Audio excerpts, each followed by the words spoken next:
Hi. So welcome back to review lessons. In the kritam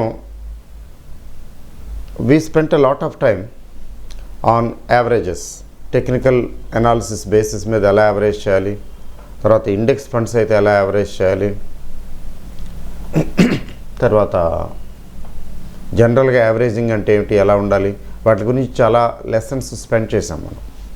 అంటే ఊరికే కాదు, we spent valuable time, valuable productive hours we spent కదా.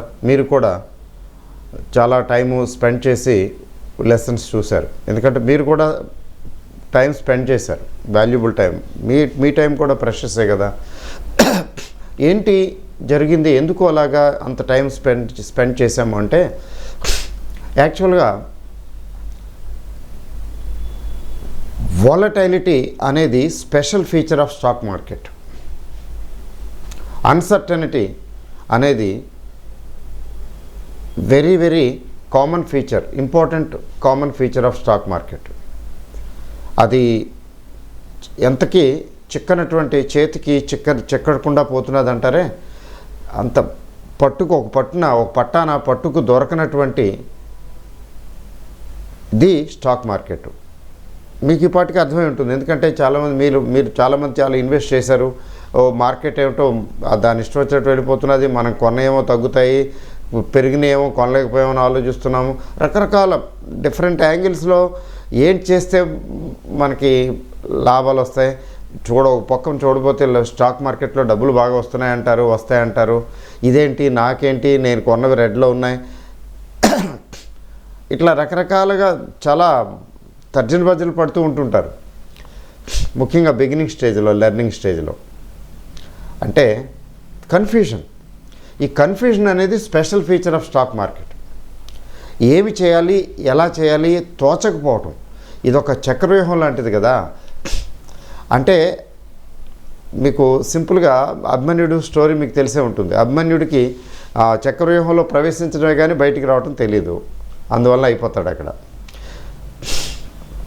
అయితే అర్జునుడికి చక్రవ్యూహం అంటే పద్మవ్యూహం అంటాం కదా, ఆ పద్మవ్యూహంలోకి ఎంటర్ అవ్వటం, ఎలా బయటికి రావాలో రెండూ తెలుసు. చూసారా, అంటే పద్మవ్యూహాన్ని ఛేదించాలి అంటే అవి తెలియాలి, ఎలా వెళ్ళాలి, ఎటు వెళ్ళాలి, ఎటు నుంచి బయటికి రావాలని తెలియాలి కదా. లేకపోతే అవుట్. నువ్వు ఎంతటి వీరుడివైనా సూర్యుడివైనా అవుటే. ఇప్పుడు వీరాభిమన్యుడు చాలా గొప్ప వీరుడు, మామూలు వీరుడు కాదు. వీరాభిమన్యుడు అసలు చెప్తారు కదా హిస్టరీలో. మరి అంత గొప్ప వీరుడు ఏమైపోయాడు, ఈ సక్కంబుట్టు. స్టాక్ మార్కెట్ కూడా అదే. స్టాక్ మార్కెట్లోని మెలకువలు తెలుసుకోగలిగితే తెలుసుకునేంత వరకు కూడా నష్టపోవటమే. అవునా అండి? ఇంకా ఏమేమి తెలుసుకోవాలండి, ఇప్పటికే చాలా తెలిసేసుకున్నామని అనుకుంటున్నామని మీలో కొంతమంది అనుకుంటుంటారు. యాక్చువల్గా చాలా తెలుసుకున్నామని మీరు ఎవరైనా అనుకుంటే, నాకు చాలా తెలుసు అని ఎవరైనా అనుకుంటే మీరు పొరపడుతున్నట్లు లెక్క. ఈవెన్ నేను కూడా ఏమనుకుంటున్నానంటే చాలా తెలుసుకోవాల్సింది ఉందని అనుకుంటున్నాను. More than 33 years I spent. అయితే ఎక్కువ తెలుసుకోకుండా షార్ట్ కట్ లేవండి, ఏదైనా సింపుల్ మోటా విధానం ఏం లేదండి. అంటే చూడండి, భగవంతుణ్ణి చేరుకోవటానికి చాలా మార్గాలు ఉన్నాయంటారు. రాజయోగం అంటారు, తపస్సు అంటారు, లేకపోతే ఇంకోటి అంటారు. ఒక్కొక్కరైతే సింపుల్గా దేవుడు భక్తి దేవుడు అని భక్తి పదంలో భక్తితోటే మోక్షం పొందేసిన వాళ్ళు మరి చెప్తుంటారు కదా. ఇప్పుడు సూరదాసు అనే ఆయన ఉన్నాడు, ఈ కబీర్ దాసు, సూరదాసు ఇట్లా ఉన్నారు, మీరాబాయి ఉంది. పాటలు పాడుతూ కృష్ణ కృష్ణ కృష్ణ అనుకుంటూ తాతాత్మ్యం చెందింది. అలా కాకుండా హిమాలయాల్లో గుహల్లోకి వెళ్ళిపోయి తపస్సు చేసి సిక్కి శల్యమైపోయి, తపస్సు కదా. తపస్సు అంటే ఏంటంటే శరీరాన్ని కష్టపెట్టి ఇచ్చేసేటాన్ని తపస్సు అంటాం. ధ్యానం వేరు. ధ్యానంలో కంఫర్ట్ పొజిషన్లో కంఫర్టబుల్గా ఉండి ధ్యానించటం. కానీ తపస్సు అనేది కంఫర్టబుల్ పొజిషన్లో ఉండటం కాదు. చూసారా, ఒంటి కాలు మీద నిలబడి తపస్సు చేశాడంటారు, లేకపోతే ఎండలో పడి ఏదో చేశాడంటారు. అంటే సాక్రిఫైస్, బాగా ఫిజికల్గా తనని తాను టార్చర్ చేసుకుంటూ కష్టపెడుతూ చేసే ధ్యానాన్ని తపస్సు అంటాం నిజం చెప్పాలంటే ఆ సెన్స్లో. బట్ ఇట్లా రకరకాల మార్గాల ద్వారా మోక్షం పొందడం గురించి ఆలోచిస్తున్నారు కదా, ఉంటాయంటారు కదా. ఇది అంతే, ఏమి లేదు. మరా రామ అంటాం తెలీదు, మరా అనుకుంటూ ఒక ఆయన వాల్మీకి మహానుభావుడు అయిపోయాడని చెప్తుంది చరిత్ర. ఏం లేదు, షార్ట్ కట్టు. అట్లాంటి మరా లాంటి వాల్మీకి టైపు టెక్నిక్ అంటే ఏమైనా మర్మం లేదా కులు మెలకు ఏమైనా ఉందా ఏంటో చెప్పండి అంటే, ఈ యావరేజ్లు ఇవి వీటితో పడలేము, ఎంత ఎక్కడ అవుతుంది, నాకేం కొంచెం ఇబ్బందిగా ఉంది, నాకు అంత ఇది లేదు, విషయాసక్తి లేదు అనుకున్నారనుకోండి, వాల్మీకి అప్రోచ్ అంటే వాల్మీకి టెక్నిక్ అంటే ఏంటంటే స్టాక్ మార్కెట్లో లాంగ్ టర్మ్ ఇన్వెస్ట్మెంట్. ఇంతేనా? వినగానే మీరు అనుకుని ఉంటారు ఇంతేనా అని కదా. లాంగ్ టర్మ్ ఇన్వెస్ట్మెంట్ అంటే ఎట్లాగా? ఇప్పుడు మేము చేస్తున్నాం లాంగ్ టర్మ్ ఇన్వెస్ట్మెంట్ అంటే ఏంటంటే, మీరు ఎవరు మెజారిటీ మీలో ఎవరు కూడా లాంగ్ టర్మ్ ఇన్వెస్ట్మెంట్ నిజంగా చెప్పాలంటే చేయటంలా అనుకుంటున్నారు అంతే. ఎందుకని? ఈరోజు షేర్ కొంటే రేపు ఎల్లుండు మన్నాడు రోజు చూసుకోవటం, ఈరోజు మార్కెట్ పెరుగుతుందా తగ్గుతుందా అని చూసుకోవటం, రేపు ఏమవుతుందో, అమ్మో మార్కెట్ పడిపోతుందా, మార్కెట్ 10,000కి వస్తుందా, 5,000కి వస్తుందా, 7,500కి వస్తుందా, ఇది 11,000కి వెళ్ళిపోతుందా, ఇంకా పెరుగుతుందా, ఇంకా తగ్గుతుందా, అసలు మార్కెట్ గురించి ఆలోచించటం స్టాక్ మార్కెట్ ఇన్వెస్ట్మెంట్కి లాంగ్ టర్మ్ ఇన్వెస్ట్మెంట్ కాదు. మరి ఏంటండి అంటే, నాణ్యమైనటువంటి షేర్ని పద్ధతిగా చక్కగా కొంచెం ఎక్కువ కష్టపడి ఎంచుకుని, అలా కొన్ని షేర్లు ఎంచుకుని భగవంతుడా నీదే భారం అని కొనేసి పడేయటం. అప్పుడప్పుడు అవసరం అవుతుంది రివ్యూ, అంటే అన్నీ మొలకెత్తో అన్నీ పెరగవు. ఇప్పుడు మంచి షేర్ అనుకున్న డిహెచ్ఎఫ్ఎల్, ఎస్ బ్యాంకు ఏమయ్యాయి? ప్రస్తుతానికైతే మంచివి కాదు కదా అవి. అలా కొన్ని పోగా కూడా అట్లాంటప్పుడు ఒక్కొక్కసారి బయటకు వచ్చేయాల్సి వస్తుంది, లేకపోతే కొంత తగ్గించాల్సి వస్తుంది, ఇంకేదో కొద్దిగా ఏదో చేయవలసి వస్తుంది, లేకపోతే ఈ అమౌంట్ పోయినా పర్లేదు అనుకుంటే, స్మాల్ అమౌంట్ అనుకుంటే వదిలేయటం. అంటే in spite of all these things అలాగా కొనేసి పడేసి మన పని మనం చేసుకుంటూ ఉంటే, అంటే మన యాక్టివ్ ఇన్కమ్ సోర్సెస్ని మనం పర్సూ చేసుకుంటూ ఉంటే, మన వృత్తి వ్యాపారం ఉద్యోగం వాటి మీద ఎక్కువ ఫోకస్ పెడితే, ఎందుకంటే యాక్టివ్ ఇన్కంలో వచ్చే ఇన్కమ్ చాలా హైగా ఉంటుంది, బట్ మనం యాక్టివ్గా పనిచేయాలి అక్కడ. మరి షేర్లు కొనేసి పడేసి మన పని మనం చేసుకుంటూ ఉంటే చక్కగా దాని పని చేసి పెడుతుంది, మన పని సాగుతుంది, ఇక్కడ బాగా ఆదాయం కూడా వస్తుంది కదా. ఎక్కువ ఫోకస్ చేస్తే డైవర్షన్ ఏం చేస్తారు, ఎక్కువ ఫోకస్ షేర్ల మీద పెడతారు, అక్కడ అవసరం లేదు. కావాలనుకుంటే కొంతకాలం కొన్ని రోజులు అప్పుడప్పుడు చూసుకోవచ్చు, లేదా క్వార్టర్లీ రిజల్ట్స్ చూసుకుంటే సరిపోతుంది. అలా చేయరుగా. సో మనల్ని మనం మభ్యపెట్టుకుంటున్నాం. యాక్చువల్గా అనుకుంటున్నాం ఏంటంటే, నేను లాంగ్ టర్మ్ ఇన్వెస్ట్మెంట్ అని అనుకుంటున్నారు, కానీ మీరు లాంగ్ టర్మ్ ఇన్వెస్ట్ చేయట్లా. లాంగ్ టర్మ్ ఇన్వెస్ట్మెంట్ చేసేవాళ్ళు ఇప్పుడు ఎంత పర్సెంటేజ్ రెడ్లో ఉంది, ఇవాళ పెరిగిందా తగ్గిందా అని ఏ రోజుకి ఆ రోజు చూసుకోరు. పెరగటం తగ్గటం మామూలే, కట్టి పడేయటమే దాని పైన చేసుకుంటుంది. తగ్గటం పెరగటం మామూలే కదా. మొండి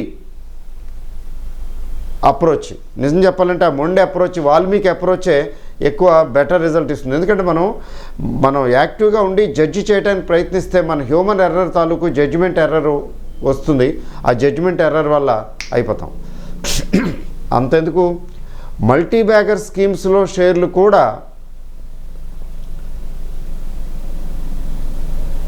ఇన్వెస్ట్ చేస్తూ, సార్ ఇది పెరిగింది అమ్మంటారా, ఇది తగ్గింది ఇది ఏం చేయమంటారు, ఎగ్జిట్ అయిపోవాలా అని అడుగుతుంటారు.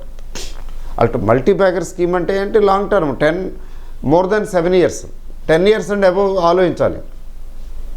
మధ్యలో కొంచెం రివ్యూ చేసుకోవాలి ఎలాగో ఎక్కడైనా తేడా వస్తే. మరి అలా కాకుండా మరి మల్టీ బ్యాగర్స్ స్కీమ్లో ఉన్న వ్యక్తులు కూడా ఈ విధంగా ఆలోచిస్తే కామన్గా నార్మల్గా ఏదో జస్ట్ నేర్చుకుంటాను, షేర్ మార్కెట్ గురించి ఇన్వెస్ట్ చేస్తాను, ఇందులో డబ్బులు సంపాదిస్తాను అనుకునే వాళ్ళ పరిస్థితి ఏంటి అంటే, కామన్గా మనకు నచ్చనిది యాక్చువల్గా మనం చేయవలసింది ఏంటంటే ఇన్వెస్ట్ అండ్ ఫర్గెట్. అది మన మనసు ఒప్పుకోదే. కషాయం చేదుగా ఉంటుంది. కషాయం తాగితే మన చిన్నతనంలో కషాయం అంటుంటారు. ఇప్పుడు ఆ కషాయం గురించి ఎవరు మాట్లాడరు, ఎవరు తీసుకోరు కూడా. మా చిన్నతనంలో అయితే ఆముదం బాగా వేడి చేసి పట్టేసేవాళ్ళు తెల్లారుజాము లేపి. ఇక ఆముదం పట్టేస్తే ఏమవుతుంది, మొత్తం పాసనాలు వెళ్ళిపోవటమే. అప్పుడు ఓపెన్ కదా, ల్యాబొరేటరీస్ అవన్నీ ఉండేవి కాదు కదా, మరుగుదొడ్లు ఫెసిలిటీ లేదు. మరి ఇప్పుడు ప్రపంచం మారిపోయింది, అన్నీ మారిపోతాయి కదా. బట్ ఏంటి ప్రాక్టికల్గా ఇప్పటికే ఆ క్రూడ్ మెథడ్ పనిచేస్తుంది. ఏది? Invest and forget. మనం పని చేయలేము కదా, చెయ్యం కదా. అందుకని ఈ అవస్థలు. ప్రాక్టికల్గా చెప్పాలంటే కషాయం తాగితే రోగం కుదురుతుంది అని అంటూ ఉండేవారు. ఇప్పుడైతే ఆ కషాయం పద్ధతులు లేవనుకోండి. ఏంటి కషాయం అంటే ఏంటంటే, కషాయం అంటే బై ఇట్స్ వెరీ నేచరు ఏంటోగా చేదుగా ఏంటోగా ఉంటుంది, మనం తీసుకోవడానికి అనువుగా ఉండదు. మీరు వినే బొప్పాస్కాయ అంటే పపీతా అంటారు కదా, ఇంగ్లీష్లో పాపాయ అంటారు. ఈ పాపాయ మీరు వినే ఉంటారు కదా. బొప్పాస్కాయ ఈ ఆకులు ఆ రసం తాగాలంటారు. మిక్సీలో వేసి బాగా రసం చేసుకుని ఆ రసం తాగమని. ఒకసారి ఎప్పుడైనా తాగి చూడండి ఎలా ఉంటుందో. ఒక గుక్క కూడా లోపలికి వేసుకోలేరు. కానీ అది ఎలాంటి దివ్య ఔషధం అంటే, ఈ మధ్యన వచ్చే డెంగూలు, చికెన్ గునియాలు అటువంటి వాటిలన్నిటికీ కూడా ప్లేట్లెట్లు ఇంప్రూవ్ చేస్తుంది, జ్వరాలు తగ్గిస్తుంది, ఇంకా రకరకాల, అసలు దానికి ఏమున్నాయో చెప్పడం కష్టం. ఇలా చాలా ఉన్నాయి. కానీ చేదుగా ఉంటుందే. ఏమండి, ఈక్విటీ ఇన్వెస్ట్మెంట్ కూడా చేదు కషాయం లాంటిది. ఏది? ఈక్విటీలో long term investment. Long term investment అనేది చేదు కషాయం లాంటిది. అది ఎవరు తీసుకోరు, తక్కువ మంది తీసుకుంటారు. ఎవరైతే తీసుకుంటారో వారికి పరంపద సోపాన పటమే. షార్ట్ పీరియడ్లో షార్ట్గా వచ్చేయాలి డబ్బులు, డబుల్ అయిపోవాలి, ట్రిపుల్ అయిపోవాలి, ఆ యాటిట్యూడ్తో ఉంటారు. న్యాచురల్. ఒక్కోసారి అయిపోతుంది లక్కీగా, అవ్వకపోయినా పట్టించుకోకూడదు. స్టడీగా వెళ్ళేదే నిజమైనటువంటి గ్రోత్. సో ఇదంతా ఇంట్రొడక్షన్ ఎందుకు చెప్తున్నానంటే, ఇది రివ్యూ లెసన్ కదా. నేను ఏమి చెప్పాలనుకుంటున్నానంటే,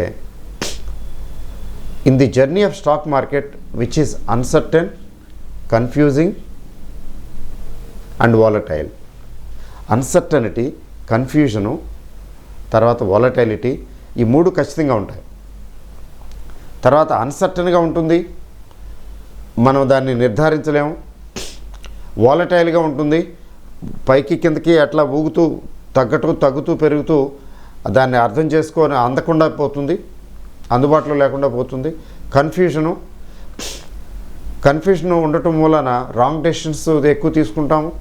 ఎందుకంటే ఎలాంటి కన్ఫ్యూజన్ అంటే, we fall in between greed and fear. Gandhi garu తన మై ఎక్స్పెరిమెంట్స్ విత్ ట్రూత్లో చెప్తారు, I am between Scylla and Charybdis అని. ఏదో ఒక సిల్లా అండ్ చెరిబిడీస్ అని అంటే ఇద్దరు రాక్షసులట. ఒక నీటి రాక్షసుడు, నేల మీద ఉండే రాక్షసుడు అని, మాన్స్టర్స్. అది బహుశా గ్రీక్ మైథాలజీ అనుకుంటాను. ఆయన హైలీ లెర్నెడ్ పర్సన్ కదా. బిట్వీన్ సిల్లా అండ్ చెరిబిడీస్ అంటే ముందు నుయ్యి వెనక గొయ్యి అంటాం కదా తెలుగులో, ఆ టైప్ అనమాట. ఆ సామెత, అది ఆ సామెతకి సరిపోతుంది. Between Scylla and Charybdis. ఇటు గ్రీడు, ఇటువైపు వెళ్తే గ్రీడు, పేరాస, అత్యాస, ఇటువైపు వెళ్తే ఫియరు. ఈ ఫియరు గ్రీడు మధ్యనే కొట్టుకుంటుంటాం. ఈ ఫియరు గ్రీడు వీటి రెండింటికి అతీతంగా ఉండాలంటే వి షుడ్ గో బియాండ్. అయితే ఏదో ముక్కు పూసుకుని తపస్సు చేస్తున్నట్లుగా లాంగ్ టర్మ్ ఇన్వెస్ట్మెంటే ప్లాన్ చేయాలి. లేకపోతే చాలా చాలా చాలా నేర్చుకోవాలి. మిమ్మల్ని భయపెట్టడం లేదు, ఇంకేమి నేర్చుకోవాలి సార్, ఇంకెంత ఉందని అనకండి. ఈ నేర్చుకోవటం యాక్చువల్గా పాఠాల ద్వారా కంటే కూడా ప్రాక్టికల్గా చూస్తూ ఎక్కువ నేర్చుకుంటాం. అయితే వాటికి ఇక్కడ మీకు బేస్ పడుతున్నది లక్కీగా. I'm very happy, God has given me an opportunity to speak before you. ఏదో మన భాషలోని మన వాళ్ళకి ఆ అనుభవాన్ని రంగరించి చెప్పడానికి, 4 ముక్కలు చెప్పడానికి, గబగబ మాట్లాడేయడానికి ఆ భగవంతుడు నాకు ఈ అవకాశం ఇచ్చాడు. అందువల్ల నేను పడిన పాటలు మీరు పడకుండా ఉంటే సరిపోతుంది. అయితే ఆ రూట్ లాంగ్ టర్మ్, ఇంకేం లేదు. ముక్కు ముసుగు తపస్సు లాంటిది. అంటే ఏమాత్రం మనం యాక్టివ్గా ఉండక్కర్లేదు. రెండవ రూట్ ఏంటి? ఇందులోని మెలకువలన్నీ తెలుసుకోవాలి. ఈ మెలకువలన్నీ నేర్చుకోవటంలో ఒకటి, ఈ అన్సర్టనిటీని, వాలటైలిటీని, కన్ఫ్యూజన్ని ఐరన్ అవుట్ చేయడానికి, బ్యాలెన్స్ చేయడానికి పనికొచ్చే టూల్ ఏంటంటే యావరేజింగ్. అందుకే నేను ఎవరో చెప్పలేదు, నేను సొంతంగా కాయిన్ చేసినటువంటి టెర్మినాలజీ ఇది. Averaging is the 9th wonder. ఎందుకని? అన్సర్టన్గా ఉంటుంది. ఇప్పుడు 100 రూపాయల దగ్గర మనం షేర్ కొంటాము, 100 రూపాయల దగ్గర నుంచి పైకి వెళ్తుందా కిందకు వస్తుందో మనకు తెలియదు కదా. ఏదో పర్టికులర్ పాయింట్ ఆఫ్ టైం, ఈ టైం ఓకే అనుకుని కొంటాం. ఏది బ్లైండ్గా అట్లా పడేస్తాం. మనం ఎన్ని దుర్బిణీలు వేసి చూసినా, ఎన్ని గ్రాఫులు చూసినా, ఎంత టెక్నికల్ అనాలిసిస్ చేసినా అది రైట్ టైం అని, రైట్ పాయింట్ ఆఫ్ టైం అని గ్యారంటీ లేదు. అది మీకు అర్థమై ఉంటుంది.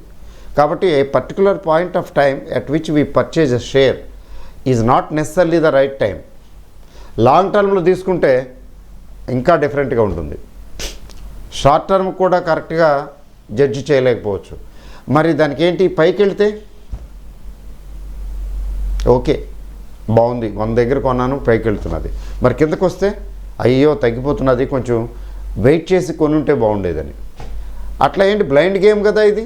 మనకు తెలుసా 100 నుంచి 78కి వస్తుందని తెలిస్తే 100 దగ్గర ఎందుకు కొంటాం? మనం కొనం కదా. దాన్ని రెక్టిఫై చేసుకోవడానికి ఏమైనా మార్గం ఉందా?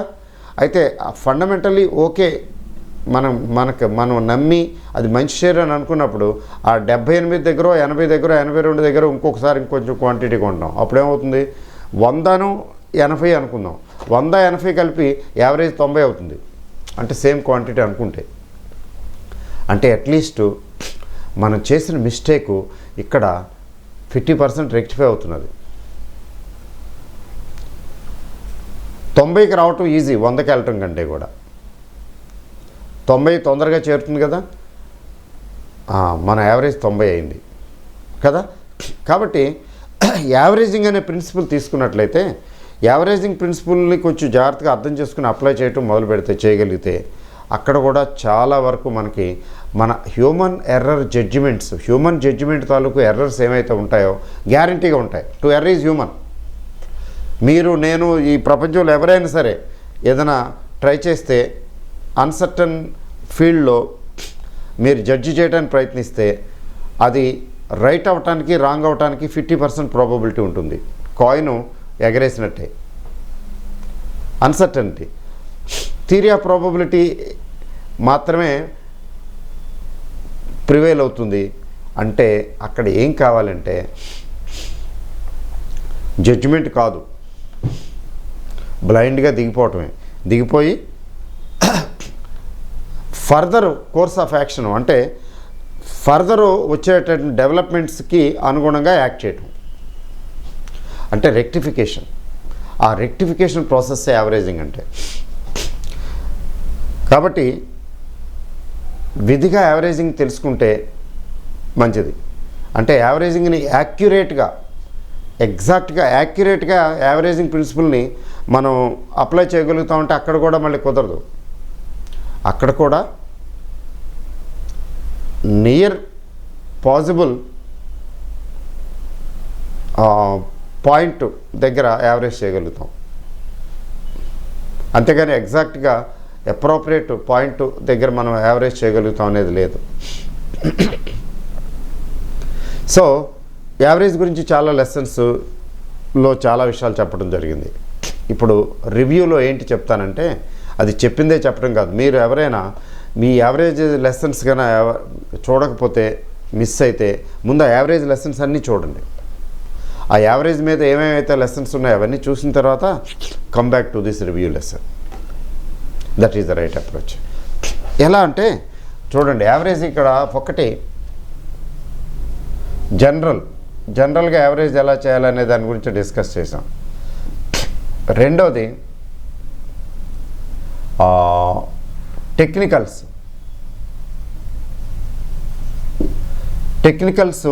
లేదా గ్రాఫ్లు చార్ట్లు చూసి దాన్ని బట్టి యావరేజ్ చేయటం గురించి కొంచెం డిస్కస్ చేసాం. తర్వాత స్పెషల్గా, చాలా స్పెషల్గా averaging in the case of index funds, వీటి గురించి మనం డిస్కస్ చేయడం జరిగింది. వీటి గురించి మరొకసారి కొంచెం బ్రీఫ్గా, కొంచెం షార్ట్ కట్ వేలో చెప్తాను. అవి చదువుతూ, అవి చూస్తూ, వాచ్ చేస్తూ, తర్వాత ఈ వీడియో కూడా చూడండి. అన్ని కలిపి you try to form an understanding. But at the same time మీ practical, day to day practical experience, observation, study అక్కడ బాగా ఉపయోగపడుతుంది. Experience has no substitute. బహుశా ఈ వీడియో చూస్తున్న మీలో చాలామందికి నాకు ఉన్న తేడా అదేనేమో, ఆ డిస్టెన్స్ ఏనేమో. అందువల్లనే బహుశా నేను ఇక్కడ నిలబడి మాట్లాడుతున్నాను, మీరు అక్కడ కూర్చుని వింటున్నారు, చూస్తున్నారు. The difference between you and me is the tiny what is known as experience. ఆ ఒక్కటే డిఫరెన్స్. మన మధ్యన ఉన్న దూరం మన మధ్య, ఇద్దరి మధ్యన ఉన్న దూరానికి ఏముంది మధ్యలో అంటే ఎక్స్పీరియన్సే. ఇటువైపు ఎక్స్పీరియన్స్ ఉంది, అటువైపు తక్కువ ఉంది లేదా లేదు, అదే కదా. So experience is the best teacher. ఇది తీసుకుని, ఈ లెసన్స్ తీసుకుని అట్ ది సేమ్ టైం మీరు మీ ఎక్స్పీరియన్స్ని కూడా అక్కడ రంగరించి డే టు డే అబ్జర్వ్ చేసుకుంటూ మీ నాలెడ్జ్ని కన్సాలిడేట్ చేసుకోండి, స్టాండర్డైజ్ చేయండి ఇట్లాంటి సిచ్యువేషన్లు ఇలాగా. Okay, first and foremost thing ఏంటంటే జనరల్గా యావరేజింగ్ ఏంటి చేయాలా అంటే ఏంటంటే, ఫస్ట్ మీకు తెలిసిన విషయమే కదా, బ్లైండ్ గేమ్ మార్కెట్లో ఎంటర్ అవటం అంటే, బయింగ్ లేదా సెల్లింగ్ అంటే ఇలా నల్లబొట్టులాగా ఏదో పర్టికులర్ పాయింట్ దగ్గర మనం ఎంటర్ అయ్యాం. We enter a particular script at a particular point. ఇది ఎగ్జాక్ట్లీగా ఈ పర్టికులర్ టైము, ఈ పాయింట్ ఆఫ్ టైంకి, గివెన్ టైంకి ఇది అప్రోప్రియేట్ పాయింట్ ఆఫ్ టైమా? We don't know. ఇక్కడి నుంచి ఇది పైకి వెళ్ళొచ్చు, లేదా ఇక్కడి నుంచి ఇది కిందకి రావచ్చు కదండి. పైకి వెళ్ళొచ్చు లేదా కిందకి రావచ్చు. Because we don't no. మనం చేసేది బ్లైండ్ గేమే. మీరు, నేను, ఎవరు చేసిన స్టాక్ మార్కెట్లో ఇంతకన్నా వేరే వీలు పడదు. ఎవరైనా ఎక్స్పర్ట్ ఉంటే చెప్పండి నాకు ఈ ప్రపంచంలో. నేను కరెక్ట్గా రైట్ పాయింట్ ఆఫ్ టైం చెప్తాను. ఆ టైం దగ్గర గ్యారంటీగా నేను చెప్పిన టైం దగ్గర అది ఎంటర్ అయ్యి నేను చెప్పిన టైం దగ్గర ఎగ్జిట్ అయితే వండర్ఫుల్. ఇంతకన్నా ది బెస్ట్ ఇస్తాను నేనని. యాస్ట్రాలజర్ల వల్ల కూడా కాదు. అంటే నేను యాస్ట్రాలజీని తప్పు పట్టడం లేదు. అంటే యాస్ట్రాలజీ గురించి నాకేమీ నెగిటివ్ ఇదేం లేదు. అంటే నేను చెప్పేది ఏంటంటే ప్రాక్టికల్లీ ఇంపాసిబుల్ అని చెప్పడం. అందుకని ఏం చేయాలంటే యావరేజింగ్. ఇక్కడ ఈ పాయింట్ దగ్గర కొన్నప్పుడు ఇక్కడ నిలవలేదు. మనం ఏమనుకున్నాం, ఇక్కడి నుంచి పైకి వెళ్తుంది అనుకున్నాం. మన అంచనా తప్పింది. Theory of probability 50-50. పెరగటానికి 50% ఛాన్స్ ఉంటుంది, తగ్గడానికి 50% ఛాన్స్ ఉంటుంది. So here we went wrong. అంటే ఏదో పర్టికులర్ పాయింట్ తీసుకుంటాం, ఇక్కడ ఏం చేస్తాం, మళ్ళీ యాడ్ చేస్తాం. ఇక్కడ యాడ్ చేస్తాం, ఇక్కడ యాడ్ చేస్తాం. ఇక్కడ 100 రూపాయలు కొన్న షేరు ఇక్కడ 80 రూపాయల దగ్గర యాడ్ చేస్తే ఇక్కడ యావరేజ్ 90 అయింది. అంటే సమ్వేర్ హియర్, అంటే మనం మిస్టేక్ని ఇక్కడ యావరేజ్ చేసాం. మిస్టేక్ అంటే ఏం లేదు, మనకు తెలీదు. బ్లైండ్ గేమ్ ఇది తెలియదు కాబట్టి ఎక్స్పెరిమెంట్ చేసాం. అందుకని ఏం చేయాలంటారు, మనం ఎప్పుడైనా ఏదైనా షేర్ కొనాలంటే మనం ఎంతైతే ఆ షేర్ మీద ఇన్వెస్ట్ చేయాలో అది ఒక నిర్ధారణ ఐడియా ఉండాలి.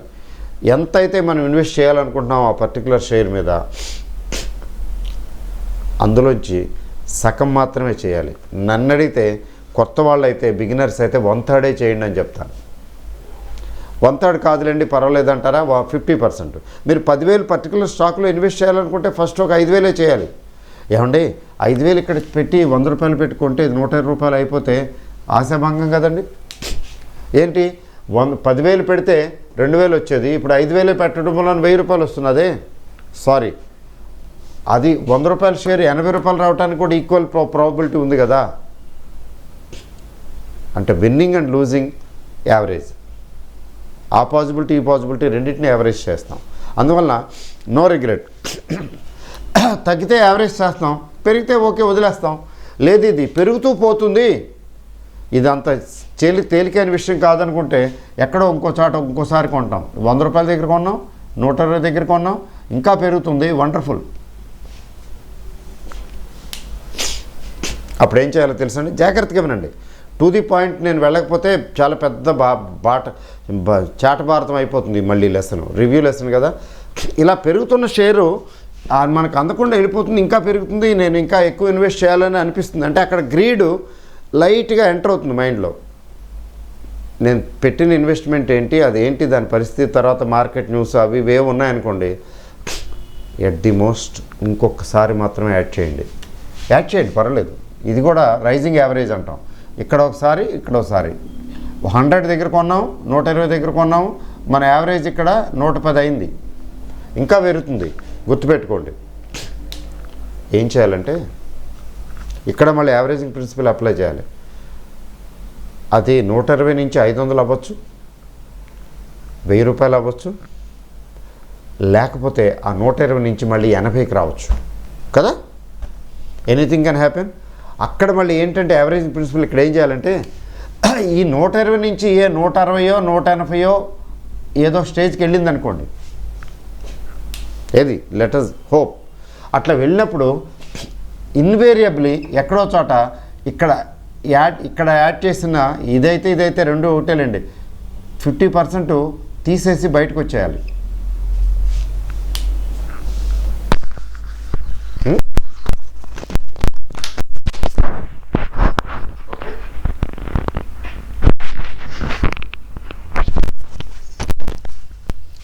అర్థమైందండి? కొంచెం కంగు తిన్నారా? అదేం లేదు కదా. అంటే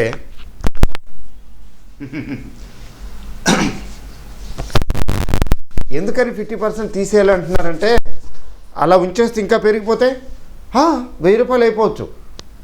160లో బయటకు వచ్చాను అని చెప్పి డిసప్పాయింట్ అవ్వకూడదు. ఆల్రెడీ 50% ఉందిగా, ఇది వదిలేస్తాం. ఎందుకంటే 160 180కి వెళ్ళింది, మళ్ళీ ఎప్పుడైనా వస్తే 140కో 130కో వస్తే లేదా 110కి వస్తే అప్పుడు ఈ అమౌంట్ మళ్ళీ యాడ్ చేసి చూసేది, అదృష్టాన్ని పరీక్షించుకునేది.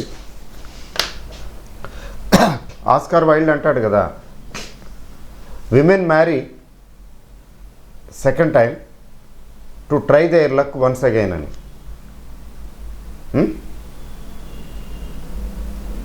అలాగే మనం ఈ 180 నుంచి మళ్ళీ ఎక్కడైనా వస్తుందేమో 120 110కి అప్పుడు యాడ్ చేద్దాం తిరిగి ఇంకోసారి. ఎందుకంటే మార్కెట్లో ఎందుకు ఇలా అంటే పెరిగిన ప్రతి షేరు తగ్గక మానదు, తగ్గిన ప్రతి షేరు పెరక్క మానదు. ఎక్సెప్షన్స్ తీసేస్తే ఎంత పెరిగినా, ఎంత పైకి వెళ్ళినా, ఎంత మంచి షేర్ అయినా దానికి ఏదో టైంలోని 6 నెలలు కావచ్చు, 3 నెలలు కావచ్చు, 3 ఏళ్ళు కావచ్చు, మళ్ళీ ఎక్కడో ఏదో గండి కొడుతుంది, కిందకు వస్తుంది, ఎప్పుడో వస్తుంది. పేషెన్స్ కావాలి. ఇంతకీ దిగిరాదేంటి, ఇంతకీ తగ్గట్లేదేంటి, నేను అనవసరంగా అమ్మేశాను అని అనుకోకూడదు. ఎప్పుడొకప్పుడు ఎంతో కొంత దిగి వస్తుంది, అప్పుడు యాడ్ చేసుకున్నది. వి సేవ్ టైం. అంటే రైజింగు షేర్స్ మీద యావరేజింగ్ ఇట్లా ఒకసారి కంటే ఎక్కువ చేయకుండా ఉంటే మంచిది. పెద్దగా పెరుగుతుంటే యాడ్ చేసుకుంటూ వెళ్ళటం కొంచెం అగ్రెసివ్ అప్రోచ్. అంత అగ్రెసివ్ అప్రోచ్ అక్కర్లా. పెరుగుతుంది, ఒకసారి కొన్నాము, పెరిగింది, ఇంకా పెరిగిపోద్ది అనిపిస్తున్నది, ఇంకొకసారి కొంటాం, కొని వదిలేయటమే. లక్కీగా పెరిగితే మంచిదే. ఇంకో బాగా పెరిగింది అనుకున్నప్పుడు కొంత తీసేసి అసలు ఒరిజినల్ అమౌంట్ పెట్టుకోవడం, ఇది తీసేయటం, ఏదోటి. ఫాలింగ్ షేర్ని ఎన్నిసార్లు యావరేజ్ చేయొచ్చు అంటే డిపెండ్స్ ఆన్ ది షేర్ అండి. ఆ షేర్ ఎలాంటిది, హౌ స్ట్రాంగ్ ఫండమెంటల్లీ అనేది చూసుకోవాలి. ఏమండి, మీకు రీసెంట్ సిచ్యువేషన్స్ తీసుకునే ఎగ్జాంపుల్ చెప్తే, ఎస్ బ్యాంకు ఏదో అయిందని గబుక్కుని పడేశారండి. అలాగే డిహెచ్ఎఫ్ఎల్ ఒక్క రోజులో 30-40% పడేశారు కదా. మళ్ళీ అదన్నారు ఇదన్నారు కాదులేండి అన్నారు, కొంచెం 1-2 సార్లు పడేసింది, మళ్ళీ కొంచెం రికవర్ అయింది.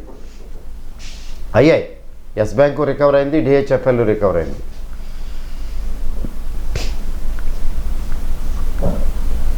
రికవర్ అవుతూనే మళ్ళీ ఏదో అన్నారు, మళ్ళీ మొదలైంది కిందకి.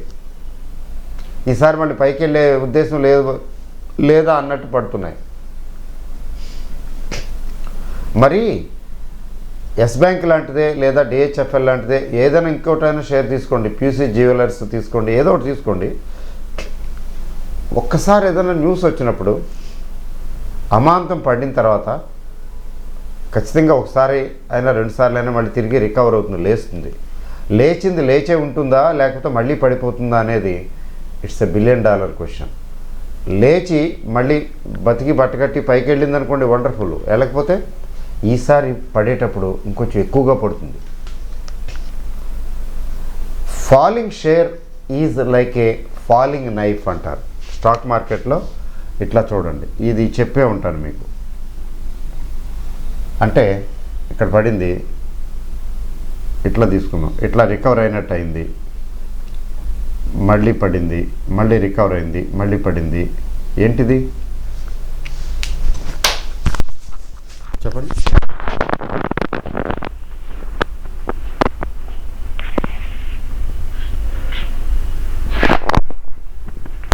What is this about? This is a falling knife. మీరు ఎక్కడైనా యావరేజ్ చేస్తారు, ఎంత యావరేజ్ చేస్తారు, ఎంత యావరేజ్ చేస్తారండి? ఇది ఎక్కడికి వెళ్ళి ఆగుతుందో తెలియదుగా. ఆగిన తర్వాత అది ఉంటుందా లేకపోతే అలా చతికిలు పడే ఉంటుందా? అలా చతికిలు పడి ఉంటే మన పరిస్థితి ఏంటి? ఆ తర్వాత తగ్గట్లా అక్కడే ఉంది, మన పరిస్థితి ఏంటి? లేదా కొద్దిగా వెళ్ళినట్టు వెళ్ళింది, మళ్ళీ మామూలే. ఇది మన పరిస్థితి ఏంటి? నమ్ముకుని నానబోసుకున్నట్టు. కాబట్టి ఈ ఫాలింగ్ నైఫ్ టైపు ఫాలు కనిపించినప్పుడు ఒకసారి ఓకే, పేషెంట్గా వెయిట్ చేయాలి. సెకండ్ టైం యావరేజ్ చేయడానికి 100 సార్లు 200 సార్లు ఆలోచించాలి. బాగా తగ్గింది, let me try my luck. అదే women marry second time. First time Oscar Wilde garu ఏం చెప్తారంటే, ఉమెన్గా మెన్కి కూడా చెప్పాడండి, విమెన్ మ్యారీ అంటే first time because they are curious. వాళ్ళకి అవుట్ ఆఫ్ క్యూరియాసిటీ పెళ్లి చేసుకుంటారట. పెద్ద జోకు. ఆయన మరీ ఇష్టం వచ్చినట్టు మాట్లాడతాడులేండి. And they marry second time to try there luck once again. అలాగే సెకండ్ టైం యావరేజ్ కూడా సెకండ్ మ్యారేజ్ లాంటిది. ఒకసారి యావరేజ్ చేసిన తర్వాత దాని రోగం కుదరకపోతే సెకండ్ టైము యావరేజ్ చేయవలసి వస్తే రెండో పెళ్లి చేసుకుంటున్నప్పుడు ఎంత ఆలోచించాలో ఆ ఎక్స్పీరియన్స్లో ఎవరికి ఉండవులేండి. జస్ట్ ఊరికే చెప్తున్నాను. రెండోసారి దాకా ఆలోచించను అనుకోండి, చెప్తున్నా ఊరికే కంపేర్ చేస్తున్నాను. రెండోసారి పెళ్లి చేసుకోవడానికి ఎంత ఎక్కువసార్లు ఆలోచించాలి కదా, ఆలోచించాల్సి వస్తుంది కదా, సహజంగా అనుకోవాలి. అలాంటిదే సెకండ్ టైం యావరేజ్ అనేది, సెకండ్ మ్యారేజ్ లాంటిది. 1-10 సార్లు ఆలోచించుకోవాలి. అది మెన్ గురించి కూడా చెప్తాడు ఆయన. ఆయన ఏం చెప్తాడంటే, men marry because they are tired. వాళ్ళు ఎందుకు పెళ్లి చేసుకుంటారు మగవాళ్ళు అంటే, మగవాడు ఎందుకు పెళ్లి చేసుకుంటారంటే వాళ్ళు అలసిపోయారని, they are tired of life అని. ఏదో అలసట వల్ల బికాస్ దే ఆర్ టైర్డ్ అట, అందుకనే జత కావాలనుకుంటారట. And they marry second time, they marry again or second time. Men గురించి చెప్తాడు, out of respect for their first wife అట. ఫస్ట్ వైఫ్ మీద ఉన్నటువంటి రెస్పెక్ట్ కొద్దీ సెకండ్ టైం పెళ్లి చేసుకుంటాడట. మరీ చూసారా ఎంత గట్టిగా కొడుతున్నాడో, చాలా వ్యంగ్యంగా సెటైరికల్గా చెప్తాడు ఆయన. అట్లానే యావరేజ్ ఎప్పుడు కూడా సెకండ్ టైంకి వచ్చేటప్పటికి 100 సార్లు ఆలోచించాలి. జనరల్గా చేయకూడదు. చేయవలసి వస్తే చాలా సీరియస్గా ఆలోచించి, లేదు ఖచ్చితంగా చేయాల్సిందే అని చెప్పి అనుకుని చేయాలి తప్ప అదే పనిగా చేయకూడదు. మీకు ఈ మధ్య రీసెంట్గా చూడండి, మీకు ఎగ్జాంపుల్ చెప్తాను. Deepak fertilizers is a very strong share, అందులో డౌట్ ఏం లేదు. And it has consistent track record. గొప్పగా గ్రోత్ ఇవ్వలేదు కానీ బాగానే వచ్చింది. అయితే ఈ మధ్యకాలంలో కొంచెం అనుకోకుండా 480 470 రూపాయల షేరు 300 రేంజ్కి వచ్చేటప్పటికి ఓకే అట్రాక్టివ్గా ఉంటుంది కదా, ఎంటర్ అవ్వటం జరిగింది. 380 360 చాలామంది ఎంటర్ అయ్యారు. నిజానికి ఈవెన్ ఐ బాట్. మరి అది నిలవక రికవర్ అవుతూ తగ్గుతూ ఈ రోజుకి 160 150 రేంజ్కి వచ్చింది. 480 రూపాయల షేరు 160 రూపాయలకి వచ్చిందంటే అక్కడ ఉంటుందనేం లేదు. 120కి వస్తే ఫర్ ఎగ్జాంపుల్ 480 రూపాయల షేరు 120 రూపాయలకి వస్తే ఇన్వెస్టర్ వెల్త్ ఏమైందండి? 1/4 అయింది. అంటే 75% పోయినట్టే కదా. కోర్స్ మనలో ఎవరు 480 వారు ఉండుంటారు. లాంగ్ టర్మ్ ఇన్వెస్టర్స్ ఉండుంటారు. 20లో 30లో 50లో 150 దగ్గర కొన్నవాళ్ళు 150 దగ్గర కొన్నవాళ్ళకి ఇవాళ కూడా లాస్ ఏం లేదు, అయితే వచ్చిన లాభం అంతా పోయిందని కనపడుతుంది. మధ్యలో డివిడెండ్లు అవి బాగానే ఇస్తుంది కంపెనీ. డివిడెండ్లు అవి తీసుకున్నారు అంతే. డివిడెండ్లే దక్కుడు ప్రస్తుతానికి అనుకుంటారు. ఇప్పుడు ఎగ్జిట్ అవ్వకపోతే మళ్ళీ మంచి రోజులు వచ్చినప్పుడు మళ్ళీ పికప్ అవుతుంది. That's a different story. మీరు ఇట్లా దీపక్ ఫెర్టిలైజర్స్ని ఎన్నిసార్లు ఎవరేజ్ చేయాలి? ఒకసారి చేస్తే చాలు. At the most second time. ఎందుకంటే లాంగ్ 8 మంత్స్ పీరియడ్లో 7 మంత్స్ 8 మంత్స్ పీరియడ్లో తీసుకుంటే అలా సుదీర్ఘ చరిత్రలో అలా తగ్గుతూ వచ్చినసారి ఇంకొకసారి ట్రై చేస్తానని చేయటం అది వేరే. ఇది ఎస్ బ్యాంక్ లాగా కాదు. అంటే అఫ్కోర్స్ దీనికి కూడా ఇన్కమ్ ట్యాక్స్ రేట్స్ అవి అన్నారు, అవన్నీ ఏం కాదులేండి.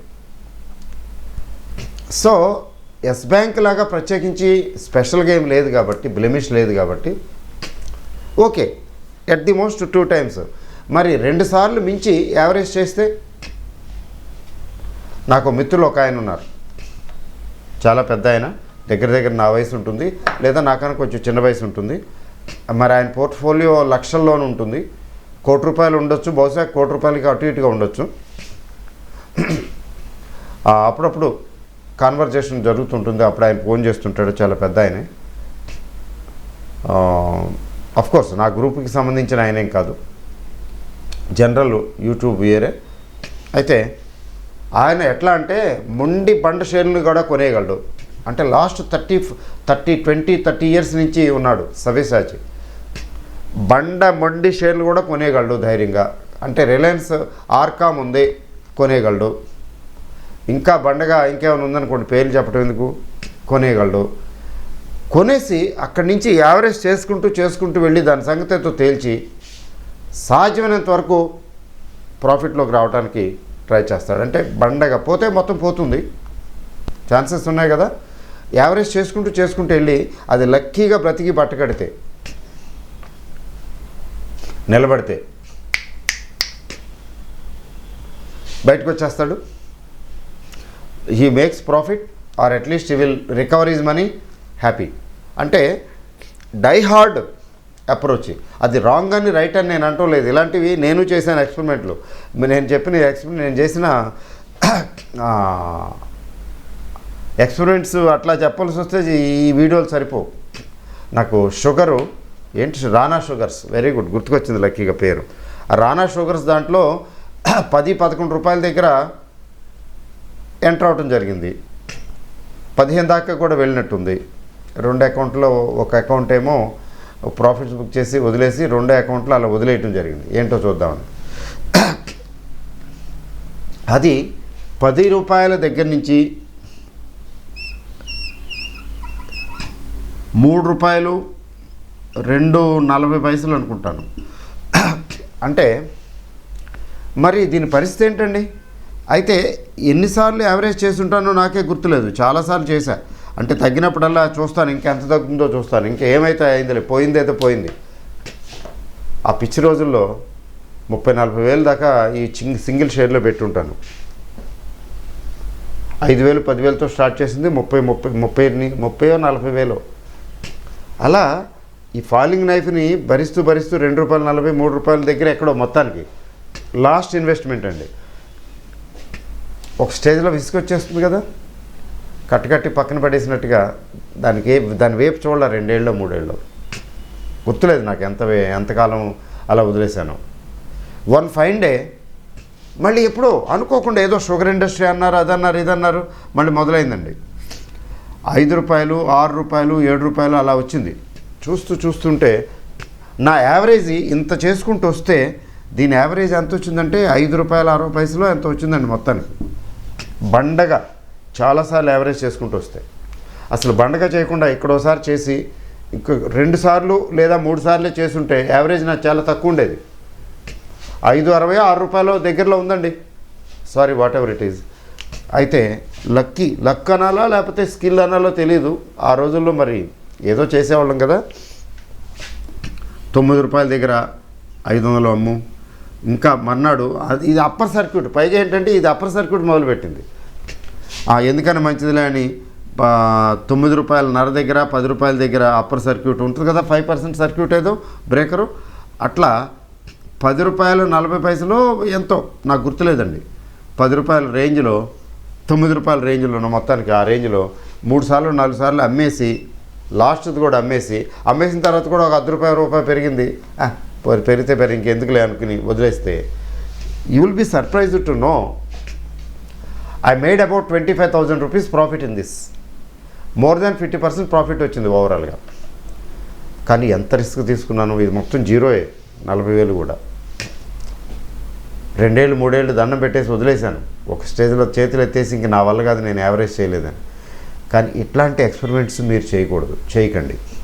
ఎందుకని మొండిగా చేసుకుంటూ వచ్చాను కదా. నిజంగా చేయవలసి వస్తే చూద్దాం ఏమైతే అది ఉందని ఇక్కడి నుంచి ఇక్కడ చేసి ఇక్కడెక్కడో ఒకసారి 7 రూపాయలు 6 రూపాయల దగ్గర, ఇంకోసారి ఎప్పుడో 4 రూపాయల దగ్గర చేసుంటే డబుల్ అయి ఉండేది నా ప్రాఫిట్,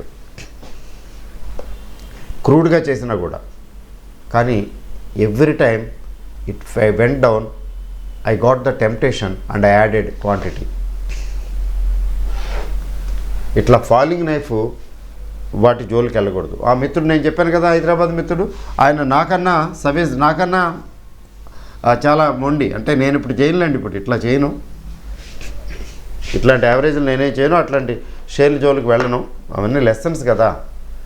లెసన్స్ నేర్చుకున్న తర్వాత మళ్ళీ మిస్టేక్ ఎప్పుడు కూడా లైఫ్లో ఒకసారి చేస్తే అది మిస్టేక్. ఒకసారి మించి అదే రకమైనటువంటి పొరపాటు మరొకసారి చేయటం క్షంతవ్యం కాదు, క్షమించరాని నేరం. అది నా ఉద్దేశం.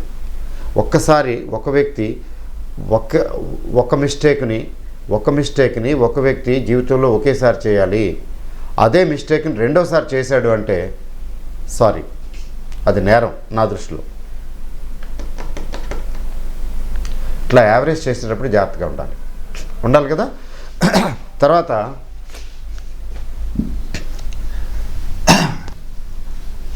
టెక్నికల్ అనాలిసిస్ అంటే టెక్నికల్గా గ్రాఫులు చూసుకుని యావరేజ్ చేసేది ఎలాగా.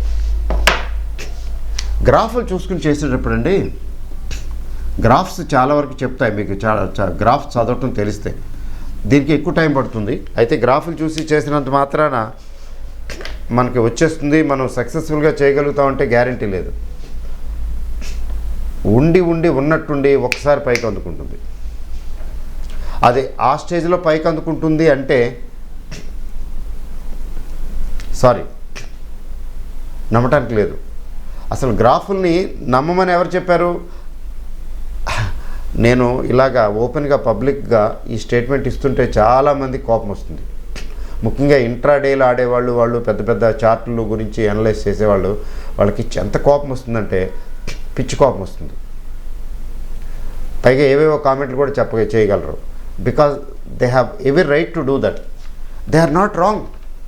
బట్ నేనేమంటాను, గ్రాఫులు చూసి ట్రేడింగ్ చేయమని, బిజినెస్ చేయమని ఎవరు చెప్పారు అంటాను.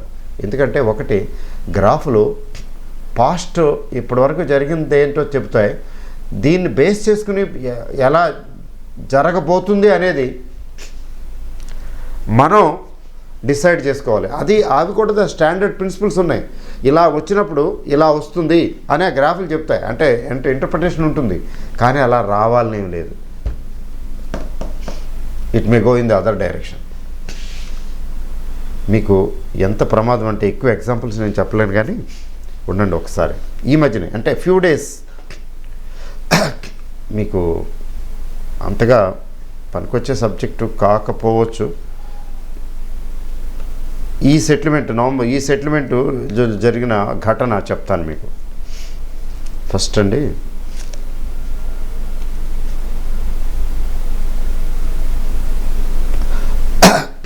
గ్రాఫ్లు ఎట్లా ఉంటాయి, హౌ గ్రాఫ్స్ కెన్ బిలై. ఈ గ్రాఫ్స్ టెక్నికల్ అనాలిసిస్ తీసుకునే కదా చెప్తారు. మీకు ఇంత ఇవ్వండి, మీరు 1-2 సార్లు చూడండి, మీకు లాభాలు వస్తేనే మాకు ఇవ్వండి, మేము ఇవి చెప్తాము, ఏం కొనాలో ఎప్పుడు కొనాలో చెప్తాము, మీకు లాభాలు వస్తాయి. ఎమ్మడి పడుతుంటారు, ఫోన్లు చేసేస్తుంటారు, మెసేజ్లు పెడుతుంటారు. మన నంబర్ వాళ్ళకి దొరికిందంటే అవుట్. వాళ్ళే కాదు, మనం ఎక్కడైతే ఓపెన్ చేసాం అకౌంట్, పెద్ద పెద్ద బ్రోకరేజ్ సంస్థలు కూడా చేస్తుంటాయి ఈ పనులు. అంటే వాళ్ళు సిన్సియర్గా అనుకుని చెప్తారు. మన ఏది బిగ్ బ్రోకరేజ్ హౌసెస్ అయితే మోతీలాల్ ఓస్వాలో, ఐసిఐసిఐ, లేకపోతే హెచ్డిఎఫ్సి, ఎస్బీఐ, ఈ టైప్ వాళ్ళు అనుకోండి, మనల్ని మిస్లీడ్ చేయడానికి కాదు కానీ సిన్సియర్గా అనుకునే చెప్తారు. బట్ అవి గ్యారంటీకి వర్కౌట్ అవుతాయా? అదేం లేదు కదా. మీకు చెప్తాను చూడండి, ఇప్పుడే మీకు గ్రాఫ్ ద్వారా చూపిస్తాను హౌ గ్రాఫ్స్ కెన్ బిలై. మీరు ఎంత నిష్ణాతులై ఎంత ఎక్స్పర్ట్ అయిన గ్రాఫుల్లో జలకాయ కొట్టేయగలవు గ్రాఫ్లు. నేను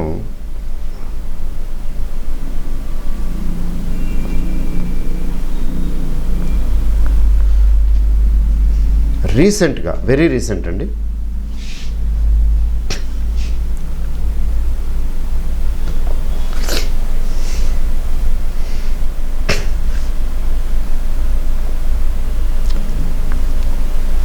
ఒక్కసారి చూడండి.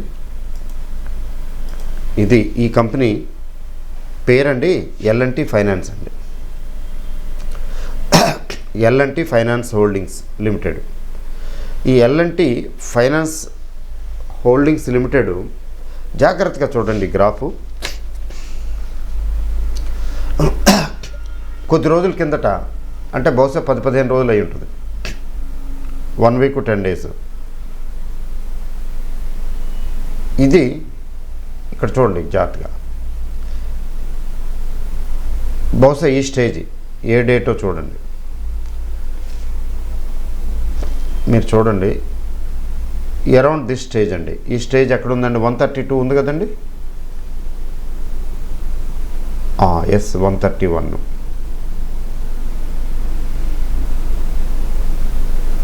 130 ప్లస్ చూస్తున్నారండి. ఇది 130 ప్లస్ ఆ రేంజ్లో ఉందండి. నాకు వన్ ఆఫ్ ది బ్రోకర్స్, నాకు ఒక అకౌంట్ ఏమో హెచ్డిఎఫ్సిలో ఉంది, మెయిన్ ప్రైమరీ. హెచ్డిఎఫ్సి వాళ్ళు చేయరు ఎప్పుడు, ఎందుకని చేశారో ఏం చేశారో నాకు తెలియదు. ఒక అమ్మాయి ఫోన్ చేసి, అంటే హెచ్డిఎఫ్సిలో ఈ ఉంటారు కదా, నేను సోన్సో మాట్లాడుతున్నానండి, మీరు ఫ్యూచర్స్ అవి కూడా చేస్తారు కదా. చేస్తాం, తెలుసు కదా, అన్నీ చేస్తాం.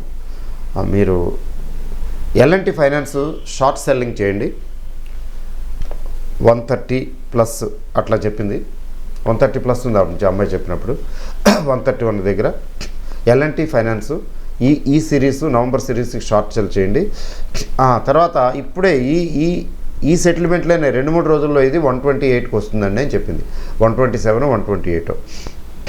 అంటే క్యాల్కులేషన్స్ వేసుకుంటే దీని లాటు 4500 లాటు. 4500 ₹3 వేసుకుంటే 3×4 12, 3×5 15, 13,500 లాభం రావాలి. అక్కడి నుంచి ఎంతకు వస్తే 27కి అలా వస్తాయి. ఎట్లా? ఇది ఇక్కడ ఎంత ఉంది? 126 ఉంది కదండి. 126, 127 అంటే ఇక్కడికి రావాలని.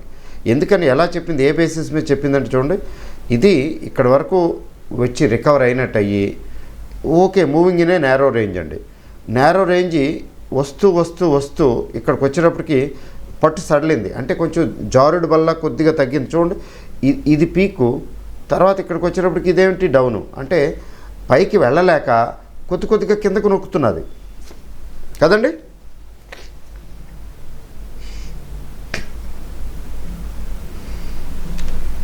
సరే, ఇక్కడ RSI చూడండి కింద. RSI రెడ్లోకి వెళ్ళి కిందకి దిగటం మొదలెట్టింది కదా. కిందకి దిగ మొదలుపెట్టింది, ఇక్కడికి వచ్చినప్పుడు ఇంకా జారింది. ఇంకా జారుతుంటే దాని అర్థం ఏంటి? RSI జారుతుందంటే షేర్ కూడా జారుతుంది కదా. సో టెక్నికల్గా వాళ్ళు ఇంకా చాలా బౌలింగర్ బ్యాండ్స్ అవి ఇవి చాలా ఉంటాయిలేండి. వాళ్ళు అన్ని టూల్స్ ఉపయోగిస్తారు, చాలా టూల్స్ ఉపయోగిస్తారు అనలిస్టులు, మనలాగా కాదు. అన్నీ చేసి ఫైనల్గా చూస్తున్నారు కదా, నేను ఐ టేక్ పొజిషన్ ఇలా చేసి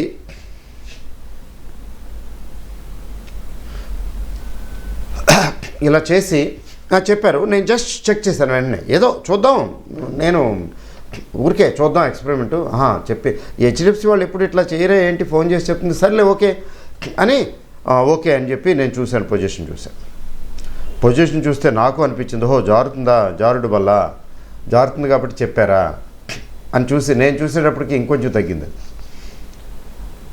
130 రూపీస్కే వచ్చింది, అది 131 నుంచి.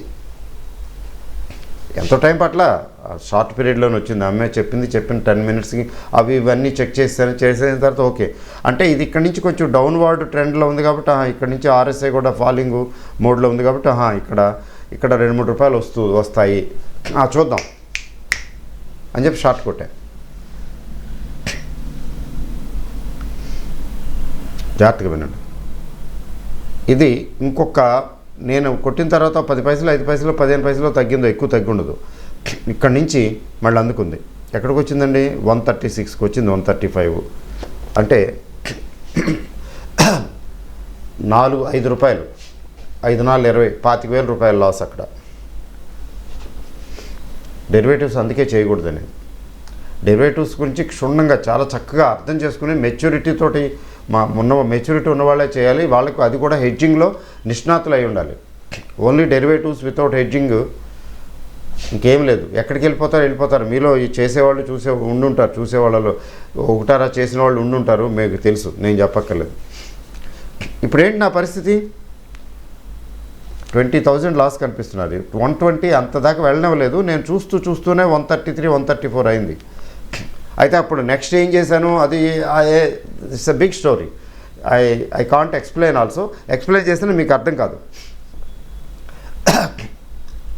ఏం చేయాలో అన్నీ చేశాను, చాలాగా చేశాను. లక్కీగా ఏంటంటే నా మెథడాలజీ, నా క్యాలిక్యులేషను క్లిక్ అయింది, నా క్యాలిక్యులేషను రైట్ అయింది, అంతకని ఇంకేం లేదు. ఈరోజు సెటిల్మెంట్ క్లోజ్ అయిపోయింది. నవంబర్ సెటిల్మెంట్ సిరీస్ క్లోజ్ అయింది కదా. ఎక్కడ ఉంది ఇది? 145, 144 హైయెస్ట్. అంటే హెడ్జింగ్ చేసి అయితే ఈ టోటల్గా నేనేం చేశాను, ఏవో చేశానులేండి. మ్యాక్సిమం ఒక 15-20 రూపాయల ప్రాఫిట్తో బయటకు వచ్చా, అంతకని ఎక్కువ రాదు. 144 ప్లస్ దగ్గర 144.30 దగ్గర సేల్ చేసి బయటకు వచ్చి, అంటే నేను ఒరిజినల్గా షార్ట్ సెల్లింగ్ చేసిన వాడిని చివరికి హెడ్జింగ్ చేసి ఏదో చేశానులేండి. అంటే నాకు ఒక 20-25,000 30,000 పోవాల్సింది. లేదా స్టాప్ లాస్, లక్కీగా ఆవిడ కంగారులో స్టాప్ లాస్ చెప్తారు నార్మల్గా. స్టాప్ లాస్ నేను ఫాలో అయితే పోయినట్టేగా డబ్బులు. స్టాప్ లాస్ ఏముంది, 2 రూపాయల దగ్గర ఎంతో చెప్తారు స్టాప్ లాస్. 9,000 10,000 పోతుంది అంతే, సింపుల్గా. అరగంటలో వచ్చేసింది ఆ రేటు. స్టాప్ లాస్ వెళ్ళిపోతుంది. 10,000 దండం పెట్టుకోవటమే. తిరుపతి హుండీలో వేసాను రా బాబు 10,000 అనుకోవటమే. It's not a big thing అనుకోండి. 10,000 20,000 అట్లా ఏం కాదు, డిపెండ్స్. బట్ ఇంపార్టెంట్ థింగ్ ఏంటి, గ్రాఫులు నమ్ముకుంటే ఏమవుతుంది చూడండి. అది ఇక్కడ చూడండి జాగ్రత్తగా, తగ్గిందా, ఇంకా తగ్గిందా. ఇక్కడ తగ్గిన తర్వాత అండి, అక్కడ బేస్ వేసుకుని ఎలా పెరిగిందండి, 2 రోజుల్లో 10 రూపాయలు పెరిగింది. ఇంకా ఎంత వెళ్తుందో చెప్పలేం. లేదా చిన్న కరెక్షన్ వచ్చి మళ్ళీ వెళ్తుందో. అంటే what I mean to say is, graphs ఎలా ముంచగలవంటే అలా ముంచగలవు. గ్రాఫులు నమ్ముకుని ట్రేడింగ్ చేయటం వెరీ రిస్కీ. లేదండి మేము అలా చేసాం, చాలా సందర్భాల్లో యాక్యురేట్గా వచ్చిందండి, బాగానే వస్తుందండి, మీరు అలా చెప్తున్నారు ఏంటండి, ఇట్లా ఆర్గ్యూ చేసేవాళ్ళు ఉంటారు. వాళ్ళకి దండం పెట్టేస్తాను. అంటే నా 33 years ఎక్స్పీరియన్స్లో నేను నేర్చుకున్నది ఇది, నాకు అర్థమైంది ఇది, వాళ్ళు అర్థం చేసుకున్నది అది. They are also right and I am also right. ఈ ఇంట్రాడేలో ఎందుకు డబ్బులు పోతున్నాయండి, డెరివేటివ్స్లో ఎందుకు డబ్బులు పోతున్నాయండి? ఎక్కువ ఈ గ్రాఫ్ను బేస్ చేసుకుని ఇది ఇక్కడ ఇలా ఉంది కాబట్టి ఇలా అయిపోతుంది అనుకుంటారు. అంటే పీపుల్ ట్రై టు ప్రెడిక్ట్. ఇది అన్ప్రెడిక్టబుల్ స్టాక్ మార్కెట్, అందుకే యావరేజెస్ హెల్ప్ తీసుకోవాలి. సో యావరేజెస్ ఎప్పుడు కూడా యావరేజ్ చేయవలసి వస్తే గ్రాఫ్లు తీసుకుని యావరేజ్ చేయవలసి వస్తే చాలా కాషస్గా ఉండాలి. చేయొచ్చు, ఒకసారి ఎక్స్పెరిమెంట్ చేయొచ్చు. నేను అలా చేస్తుంటాం. ఫర్ ఎగ్జాంపుల్ TCPL ప్యాకేజింగ్స్ లిమిటెడ్ అని మంచి కంపెనీయే, బ్రహ్మాండం, ఎప్పుడు దిగిరాల. అది అనుకోకుండా ఆకాశం నుంచి దిగి వచ్చినట్టుగా ఒకసారి ఎప్పుడు 500 రేంజ్కి వచ్చింది, 600 రేంజ్కి వచ్చింది, 800 నుంచి అక్కడ చెప్పడం జరిగింది, రికమెండ్ చేయడం జరిగింది. సెకండ్ టైము యావరేజింగే కదా, సెకండ్ టైము యావరేజింగ్ కాకుండా ఒకేసారి ఎప్పుడు కొనిపించం. ఏం జరిగింది? ఓకే, నెక్స్ట్ టెక్నికల్గా 580 దగ్గర మంచి పొజిషన్లోకి వచ్చింది. ఓ వెరీ గుడ్. అంటే నెక్స్ట్ ఇన్స్టాల్మెంట్ చెప్పేసి ఇప్పుడు ఇంకా కొంచెం కొనండి, ఇక్కడ కొనండి 580 అని. అంటే అక్కడి నుంచి యాక్చువల్గా ఏంటంటే ఇంక మళ్ళీ పైకి వెళ్ళిపోవాలి, 650, 700 అండ్ అబోవ్ వెళ్ళిపోవాలి లెక్క ప్రకారంగా. ఆ 580 దగ్గర అక్కడక్కడ ఉన్నట్టు ఉండండి, టప్పును పడిపోయిందండి. అలా పడుతూ లేస్తూ ఈ రోజున 400 చిల్లర, 400, 420. ఏంటి దాని పరిస్థితి?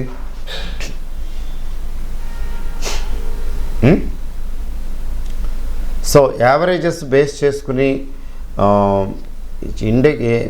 అదే టెక్నికల్ అనాలిసిస్ చార్ట్స్ని బేస్ చేసుకుని యావరేజ్ చేయవలసి వస్తే one has to be very very careful. పూర్తిగా నమ్మొద్దు. తర్వాత ఇండెక్స్ ఫండ్స్ గురించి యావరేజ్ ఎలా చేయాలనే దానికి యాక్చువల్గా రివ్యూ అవసరం లేదు, అవసరమైతే చూస్తాను వేరే లెసన్లో. మీరు అర్థం చేసుకోవాల్సింది ఏంటంటే ఇండెక్స్ ఫండ్స్ గురించి ఏవైతే వీడియోలు ఉన్నాయో, జనరల్ వీడియోస్, తర్వాత లెసన్స్ రూపంలో ఉన్నాయో వాటిని బాగా చక్కగా స్టడీ చేయండి. ఎందుకంటే నిజంగా మిమ్మల్ని గ్యారంటీగా కరోడ్పతి చేసే ఫార్ములా ఇండెక్స్ శక్తి, కెపాసిటీ ఇండెక్స్ ఫండ్స్కి ఉంది. మిగతా వాటికి ఉందా అంటే మన లక్ చెప్పలేం.